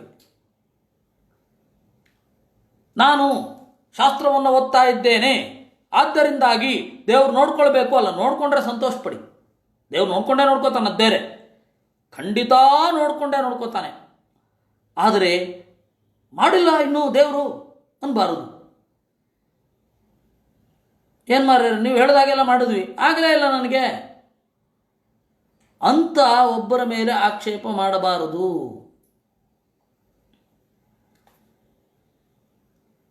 ಇದು ಒಂದು ಘಟನೆಯನ್ನು ನಾನು ನಿಮಗೆ ಹೇಳಬೇಕು. ಅದು ಇಲ್ಲಿ ಹಂಚ್ಕೊಳ್ಬಹುದೋ ಹಂಚ್ಕೋಬಾರ್ದೋ ನನಗೆ ಗೊತ್ತಿಲ್ಲ, ಆದರೆ ಪ್ರೇರಣೆ ಆಗ್ತಾ ಇದೆ, ಹಂಚ್ಕೊಂಡು ಬಿಡ್ತೇನೆ.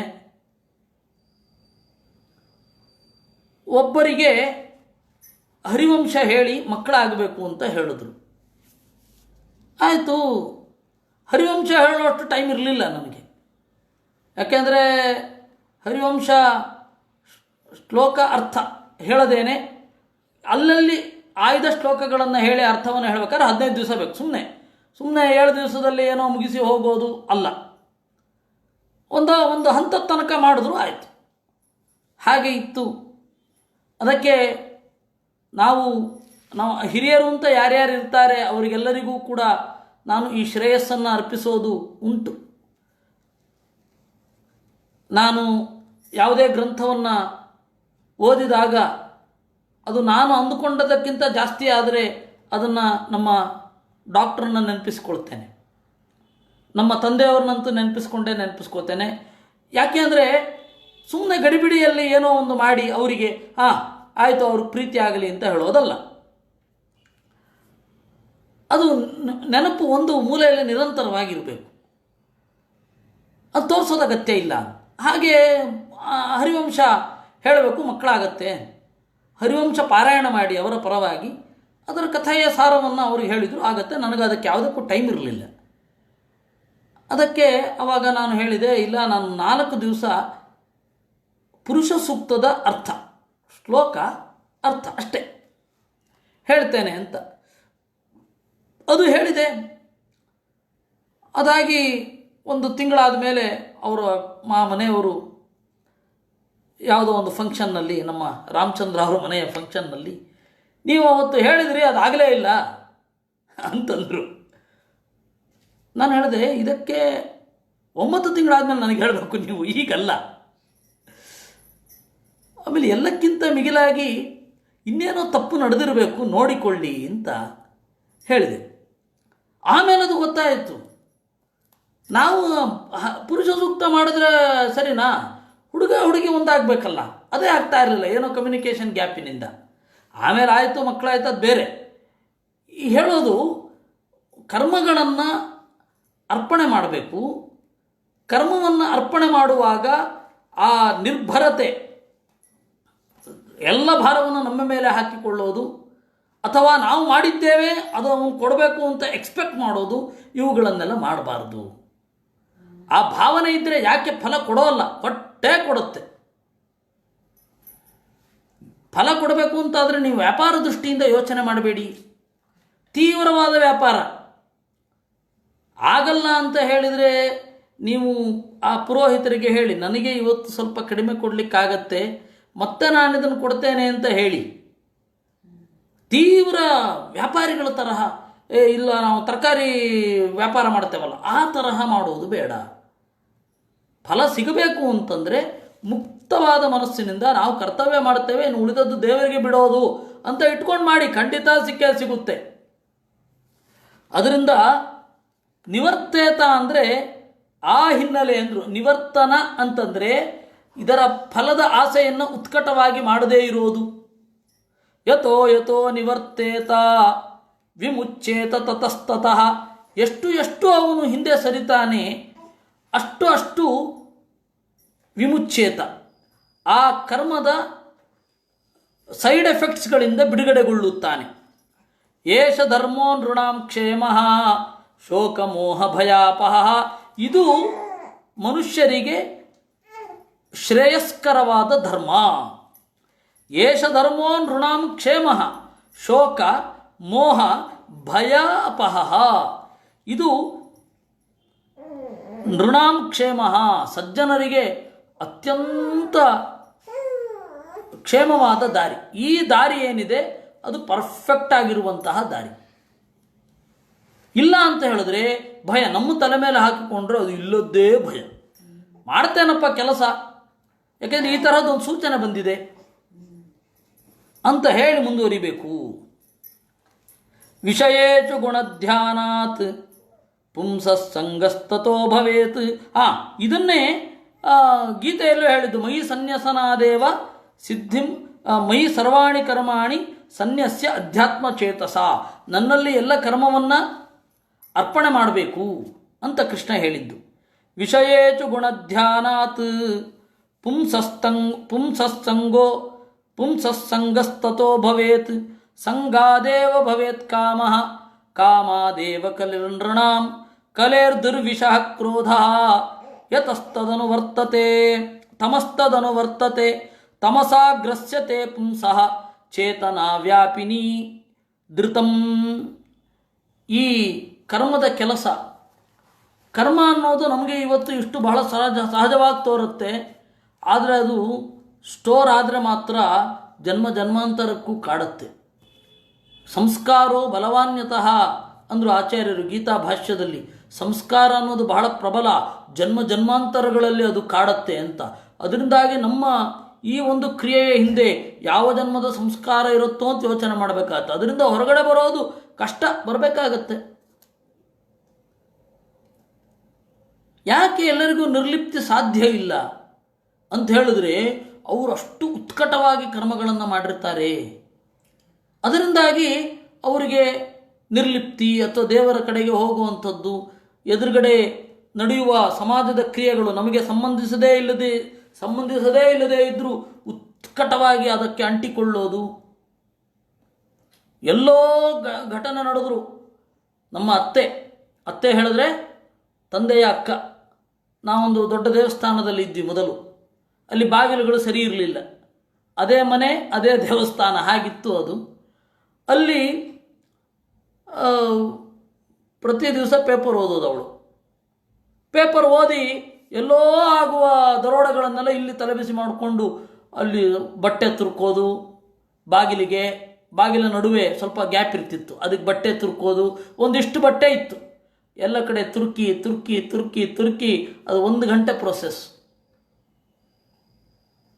ನನಗದು ಗೊತ್ತಿರಲಿಲ್ಲ. ನಾನು ಒಂದು ಸರ್ತಿ ಅಲ್ಲಿ ಮಲ್ಕೊಳ್ಬೇಕಾಯಿತು. ನಮ್ಮ ತಂದೆ ತಾಯಿ ಎಲ್ಲೋ ಹೋಗಬೇಕಿತ್ತು, ಪೂಜೆ ನನಗೆ ಬಿಟ್ಟು ಹೋಗಿದ್ದರು. ಬಾಗಿಲು ಹಾಕ್ತೀನಿ, ಎಲ್ಲ ಖಾಲಿ ಖಾಲಿ. ಯಾಕೇನು ಗೊತ್ತಾಗಲಿಲ್ಲ. ನೋಡಿದ್ರೆ ಆ ಬಾಗಿಲುಗಳ ಸಂದಿಯಲ್ಲೆಲ್ಲ ಆಮೇಲೆ ಗೊತ್ತಾಯಿತು ನನಗೆ, ಬಟ್ಟೆ ಮುಚ್ಚುತ್ತಾ ಇದ್ರು. ನಾನೇನು ಮುಚ್ಚಲಿಲ್ಲ. ಹಾವು ಬರುತ್ತಾ ಬಂದು ಹೋಗಲಿ, ಏನು ತೊಂದರೆ ಇಲ್ಲ, ಅದ್ರ ಜೊತೆಗೆ ಸಹಬಾಳ್ವೆ ಮಾಡ್ತೀವಿ ಅಂತ. ಇದು ಆ ದರೋಡೆಯ ವಿಚಾರ ನೋಡಿ ನೋಡಿ ನೋಡಿ ಯಾವ ಪರಿ ಭಯ ಆಗ್ತಾ ಇತ್ತು. ನಾನಾಗ ಯೋಚನೆ ಮಾಡಿದ್ದುಂಟು, ಯಾವ ಜನ್ಮದ ಸಂಸ್ಕಾರವೋ ಏನೋ ಇಷ್ಟೊಂದು ಭಯ ಇದೆ. ಚೈನ್ ಸ್ನ್ಯಾಚಿಂಗು, ಆಮೇಲೆ ದರೋಡೆ, ಈ ಸುದ್ದಿ ಮಾತ್ರ ಓದ್ತಾ ಇದ್ದಿದ್ದವಳು. ಅಂಕಣ ಓದ್ತಾನೇ ಇರಲಿಲ್ಲ. ನಮ್ಮ ತಾತ ಒಬ್ಬರು ಇದ್ದರು, ತಾಯಿಯ ತಂದೆ. ಅವರು ಎಲ್ಲಿ ಮೋಸ ಆಗತ್ತೆ ಅನ್ನೋದನ್ನು ಮಾತ್ರ ಓದ್ತಾ ಇದ್ರು, ಬೇರೆ ಯಾವುದು ಪೇಪರಲ್ಲಿ ಓದ್ತಾ ಇರಲಿಲ್ಲ ಅವರು. ಇದಕ್ಕೆಲ್ಲ ಯಾವ ಜನ್ಮದ ಸಂಸ್ಕಾರ ಕಾರಣವು ಅಂತ ಒಮ್ಮೊಮ್ಮೆ ಅನ್ನಿಸುತ್ತೆ. ಉತ್ಕಟವಾಗಿ ಅದನ್ನು ಓದೋದು, ಅದನ್ನೇ ಅನುಸಂಧಾನ ಮಾಡೋದು, ಎಲ್ಲ ಕಡೆ ಅದನ್ನು ಅಪ್ಲೈ ಮಾಡೋದು. ಹೀಗಾಗ್ಬಿಟ್ರೆ ಹೇಗೆ, ಹಾಗಾಗ್ಬಿಟ್ರೆ ಹೇಗೆ, ಅವ್ರು ಹೀಗೆ ಮಾಡಿದ್ರೆ ಹೇಗೆ, ಇದನ್ನು ನಮ್ಮ ಮನಸ್ಸಿನ ದೋಷ ಅಂತ ಚಿಂತನೆ ಮಾಡಿ ಇದರಿಂದ ಆಚೆ ಬರಬೇಕು ನಾವು. ಹೀಗಾಗಿ ಈ ತರಹದ ಸಂಸ್ಕಾರ ಮನಸ್ಸಿನಲ್ಲಿ ಹೇಗೆ ರೂಪುಗೊಳ್ಳುತ್ತೆ ಎನ್ನುವ ಮನಃಶಾಸ್ತ್ರವನ್ನು ಕೃಷ್ಣ ಹೇಳ್ತಾನೆ. ಕೃಷ್ಣ ಒಬ್ಬ ದೊಡ್ಡ ಮನಃಶಾಸ್ತ್ರದ ವೈದ್ಯ, ಮನೋವೈದ್ಯ, ಸೈಕಿಯಾಟ್ರಿಸ್ಟ್. ನಾವು ಅವನದ್ದನ್ನು ಪೂರ್ತಿ ಓದಿದರೆ, ಅವನು ಮಾತನಾಡಲಿಕ್ಕೆ ಶುರು ಮಾಡಿದ್ದು, ಮನಸ್ಸಿನ ಬಗ್ಗೆ ಮಾತನಾಡಲಿಕ್ಕೆ ಶುರು ಮಾಡಿದ್ದು 70ನೇ ವಯಸ್ಸಿನಿಂದ ಅಂತ ಇಟ್ಕೊಳ್ಳಿ. ಅಂದರೆ ನಮಗೆ ಗೊತ್ತಾಗೋ ಹಾಗೆ. ಜೊತೆಗೆ ಮಾತನಾಡುವಾಗ, ತಿಂಡಿ ತಿನ್ನುವಾಗ, ಪಾಂಡವರೊಡನೆ ಕೂತಾಗ, ಹರಟೆ ಹೊಡಿಬೇಕಾದ್ರೆ, ಸಂಜೆಯ ಸಂಪಾನದ ಸಮಯದಲ್ಲಿ, ಅಂದರೆ ಇವತ್ತಿನ ಟೀ ಬ್ರೇಕ್, ಅವಾಗೇನು ಕುಡಿತಾ ಇದ್ರು ಗೊತ್ತಿಲ್ಲ, ಕುಡಿತಾ ಇರಲಿಲ್ಲ ಅಂತ ಹೇಳಬೇಡಿ, ಕುಡಿತಾ ಇದ್ರು. ಅಂಥ ಟೈಮಿನಲ್ಲಿ ಬಹಳ ಹೇಳಿರ್ಬೋದು ಅವನು. ನೋಡು, ಮನಸ್ಸು ಹಿಂಗೆ ಕೆಲಸ ಮಾಡುತ್ತೆ, ಹೀಗೆ ಕೆಲಸ ಮಾಡುತ್ತೆ, ದುರ್ಯೋಧನನ ಮನಸ್ಸು ಹೀಗೆ, ಮಾತಾ ಬೇಕಷ್ಟು ಹರಟೆ ಹೊಡೆದಿರಬಹುದು. ನಮಗೆ ಅಧಿಕೃತವಾಗಿ ಹೇಳಿದ್ದು ಕೃಷ್ಣ ಭಗವದ್ಗೀತೆ. ಅದಾದ ಮೇಲೆ ಅನುಗೀತೆ. ಅವನ 70ನೇ ವಯಸ್ಸು ಕಳೆದು 71ನೇ ವಯಸ್ಸು ಬರಬೇಕಾದ್ರೆ ಅನುಗೀತೆ ಹೇಳಿದ್ದು. ಅದಾದ ಮೇಲೆ ಆಶ್ವಮೇಧಿಕ ಪರ್ವದಲ್ಲಿ ವೈಷ್ಣವ ಧರ್ಮ ಪರ್ವ ಅಂತ ಒಂದು ಬರುತ್ತೆ. ಅಲ್ಲಿ ಮನಸ್ಸಿನ ಬಗ್ಗೆ ಬಹಳ ಮಾತನಾಡ್ತಾನವನು. ಅದಾದ ಮೇಲೆ ಪರಂಧಾಮಕ್ಕೆ ತೆರಳುವ 27 ವರ್ಷಗಳ ಮೊದಲು ಉದ್ಧವನಿಗೆ ಹೇಳಿದ್ದು. ಅದು ನಮಗೆ ಇವತ್ತು ಉಪಲಬ್ಧಿ ಇಲ್ಲ. ಅದಾದ ಮೇಲೆ ಈಗಲೇ ಹೇಳ್ತಾ ಇರೋದು. ಅಂದರೆ ತನ್ನ 104ನೇ ವಯಸ್ಸು, ಪ್ರಬುದ್ಧ 104ರ ಅಜ್ಜ ಕೃಷ್ಣಜ್ಜ ಹೇಳೋದು. ಇದು ಈ ಮನಸ್ಸಿನ ಆಳ ನಮಗೆ ಅರ್ಥ ಆಗಬೇಕು ಅಂದರೆ ಆಚಾರ್ಯರು ಬೇಕು. ಮಧ್ವಾಚಾರ್ಯರಂತಹ ಒಬ್ಬ ಮನಃಶಾಸ್ತ್ರಿ ಈ ಜಗತ್ತಿನಲ್ಲಿ ಮತ್ತೆ ಬರಲಿಲ್ಲ. ನಿಮಗೆ ಆಶ್ಚರ್ಯ ಆಗಬಹುದು. ಯುದ್ಧದ ಸ್ಟ್ರಾಟಜಿಯನ್ನು ಹೇಳಬೇಕಾದ್ರೆ ವಿರಾಟ ಪರ್ವದಲ್ಲಿ ಈ ಥರ ಆಗತ್ತೆ ಅಂತ, ಅದು ಎಲ್ಲಿಂದ ಬಂದದ್ದು ಅಂತಂದರೆ ಮಹಾಭಾರತ ತಾತ್ಪರ್ಯ ನಿರ್ಣಯದಿಂದಲೇ ಬಂದದ್ದು. ಸರಿ, ಮಹಾಭಾರತ ತಾತ್ಪರ್ಯ ನಿರ್ಣಯದಲ್ಲಿ ಆ ತರಹ ಅಂಶಗಳುಂಟು ಅಂತ ಯಾವಾಗ ನನಗೆ ಅರಿವಿಗೆ ಬಂದದ್ದು ಅಂದರೆ, ಒಬ್ಬ ಯೋಧನ ರೀತಿಯಲ್ಲಿ ಯೋಚನೆ ಮಾಡಲಿಕ್ಕೆ ಶುರು ಮಾಡಿದಾಗ. ಒಬ್ಬ ಯೋಧನ ರೀತಿ ಯಾವಾಗ ಯೋಚನೆ ಮಾಡಲಿಕ್ಕೆ ಶುರು ಮಾಡಿದ್ದು ಅಂದರೆ ಅದೊಂದು ದೈವಯೋಗ. ಸ್ವಾಮಿಗಳ ಜೊತೆ ಇರ್ಬೇಕಾದ್ರೆ ಅದು ಯಾಕೆ ಮನಸ್ಸು ಬಂತು, ದೇವ್ರು ಕೊಟ್ಟಿದ್ದು, ಕರಾಟೆ ಕಲಿಬೇಕು ಅಂತ. ಅವಾಗ ಸರಿ, ನಾವು ತೀರಾ ಅಪ್ರಬುದ್ಧರು, ನಾವು ಈ ರೀತಿ ಕಲ್ತ ಮೇಲೆ ಹಿಂಗೆ ಯೋಚನೆ ಮಾಡ್ತಾ ಇರ್ತೇವೆ ಅಂದರೆ ಯೋಧರು ಯಾವ ರೀತಿ ಯೋಚನೆ ಮಾಡಬಹುದು ಅಂತ ಆವಾಗ ಮಹಾಭಾರತ ಓದುವ ಬೇರೆ ಮಾರ್ಗ ಸಿಕ್ಕಿತ್ತು ನನಗೆ. ಹೀಗಾಗಿ ಸ್ವಾಮಿಗಳಿಗೆ ಒಂದು ದೊಡ್ಡ ನಮಸ್ಕಾರ. ಅವ್ರ ಜೊತೆಗೆ ಇದ್ದ, ನಮಗೆ ಪ್ರಾಕ್ಟೀಸ್ ಮಾಡಿಸ್ತಾ ಇದ್ದವರಿಗೂ ಒಂದು ದೊಡ್ಡ ನಮಸ್ಕಾರ. ಇಲ್ಲಾಂದರೆ ಒಬ್ಬ ಯೋಧ ಹೇಗೆ ಯೋಚನೆ ಮಾಡ್ತಾನೆ, ಆಚಾರ್ಯರ ತಾತ್ಪರ್ಯ ನಿರ್ಣಯದ ಚಿಂತನೆಗಳು ಒಬ್ಬ ಯೋಧನ ರೀತಿಯಲ್ಲಿ ಹೋದರೆ ಯಾವ ರೀತಿ ಅದು ವರ್ಕೌಟ್ ಆಗತ್ತೆ, ಯಾವ ರೀತಿ ಅದು ಪ್ರಾಕ್ಟಿಕಲ್ ಆಗಿ ಹೊರಗಡೆ ಬರುತ್ತೆ ಅನ್ನುವ ಯೋಚನೆ ಬಂದಿದ್ದು. ಅದರಿಂದಾಗಿ ಒಬ್ಬ ಆಚಾರ್ಯರು ಒಬ್ಬ ಮನಃಶಾಸ್ತ್ರಿ, ಒಳ್ಳೆ ಮನಃಶಾಸ್ತ್ರಿ. ಯುದ್ಧ ಮಾಡಬೇಕಾದ್ರೆ ಎಷ್ಟು ಟೆನ್ಷನ್ ಇರುತ್ತೆ, ಎಷ್ಟು ಆರಾಮವಾಗಿರುತ್ತೆ, ಯಾರಿಗೆ ಟೆನ್ಷನ್ ಇರಲ್ಲ, ಯಾರು ಆರಾಮವಾಗಿರ್ತಾರೆ, ಯಾರು ಡಿಸ್ಟರ್ಬ್ ಆಗಿರ್ತಾರೆ, ಅದನ್ನೆಲ್ಲ ಅವರು ತಾತ್ಪರ್ಯ ನಿರ್ಣಯದಲ್ಲಿ ಹೇಳ್ತಾ ಹೋದರು.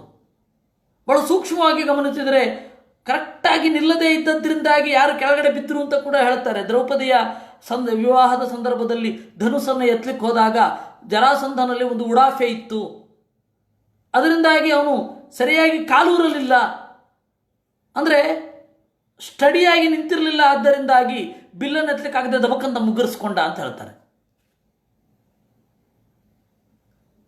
ಬಹಳ ಸುಂದರವಾದ ಸಂಗತಿಯನ್ನು ಹೇಳ್ತಾ ಹೋಗ್ತಾರೆ. ಮನಃಶಾಸ್ತ್ರದ ಹಿನ್ನೆಲೆ ಬಹಳ ಅಪೂರ್ವ. ಅದರಿಂದಾಗಿ ಆಚಾರ್ಯರು ದೊಡ್ಡ ಮನಃಶಾಸ್ತ್ರಿ. ಕೃಷ್ಣ ಮತ್ತು ಮುಖ್ಯಪ್ರಾಣ ಇಬ್ಬರನ್ನು ನಾವು ಅನನ್ಯವಾಗಿ ಚಿಂತನೆ ಮಾಡಿದರೆ ಅವರ ಮಾತುಗಳನ್ನು, ಅಯ್ಯೋ ಮನಃಶಾಸ್ತ್ರಕ್ಕೆ ಕೊರತೆಯೇ ಇಲ್ಲ. ಏನು ಮಾಡೋದು, ನಾವು ಅದನ್ನು ಬಿಟ್ಟು ಕೂತಿದ್ದೇವೆ. ಹಾಗೆ ಮಾಡೋದು ಬೇಡ ಅಲ್ವಾ, ಅದನ್ನು ಸಾಧ್ಯವಾದಷ್ಟು ನೋಡಿಕೊಳ್ಳೋಣ. ಆ ಮನಃಶಾಸ್ತ್ರದ ಹಿನ್ನೆಲೆಯಲ್ಲಿ ಬಹಳ ಅತ್ಯಂತ ಅಪರೂಪ ಈ ಆಚಾರ್ಯರ ಭಾಷ್ಯ.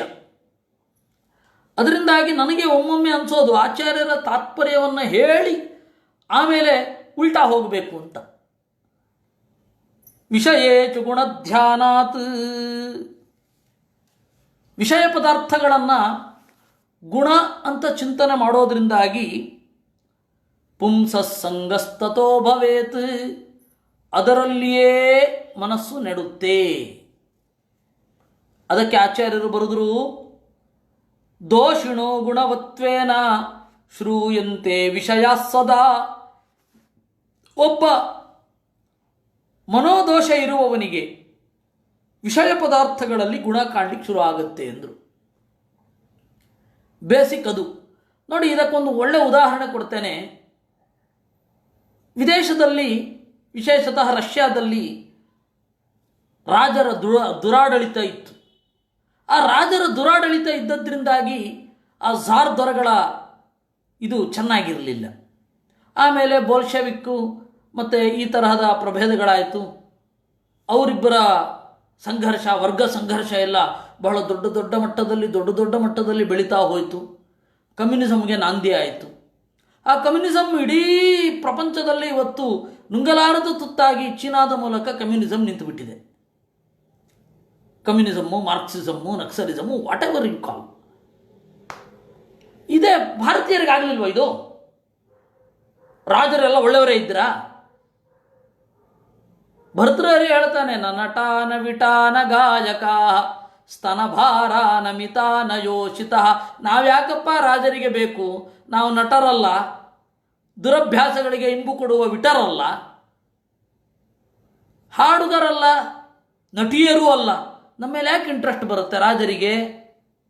ನಾವು ಕಾಡಲ್ಲಿ ಕೂತು ನಮ್ಮ ಸುಖವನ್ನು ಏನು ಅಂತ ನೋಡ್ಕೊಳ್ಬೇಕು ಅಂತ. ನೋಡಿ, ಇದು ಇರುವ ವ್ಯತ್ಯಾಸ. ಕ್ಷೇಮೇಂದ್ರನದ್ದು ಸೇವೆ ಸೇವಕೋಪದೇಶ ಅಂತ. ಆಳು ಮತ್ತು ಧಣಿಗಳ ನಡುವಣ ಸಂಬಂಧ. ಒಬ್ಬ ಆಳು ಯಾವ ಮಟ್ಟಕ್ಕೆ ಇಳಿತಾನೆ, ತನ್ನನ್ನು ವಂಚಿಸಿಕೊಳ್ಳುತ್ತಾನೆ. ಒಬ್ಬ ಆಡಳಿತ ಮಾಡುವವ ದುರಾಡಳಿತದಿಂದ ಒಬ್ಬ ಮನುಷ್ಯನನ್ನು ಯಾವ ರೀತಿ ದುಡಿಸ್ಕೋತಾನೆ ಅಂತ ಹೇಳಿ ನಾವಿದರಿಂದ ವಿರಕ್ತರಾಗಬೇಕು ಅಂತ. ನೋಡಿ, ಇದು ವ್ಯತ್ಯಾಸ. ನಾನು ಅದೇ ಯೋಚನೆ ಮಾಡೋದು.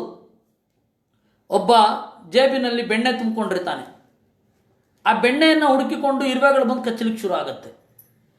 ಮನಸ್ಸಿಗೆ, ಮೈಗೆ ನೆವೆ ಆಯಿತು, ಕಡಿತ ಉಂಟಾಯಿತು.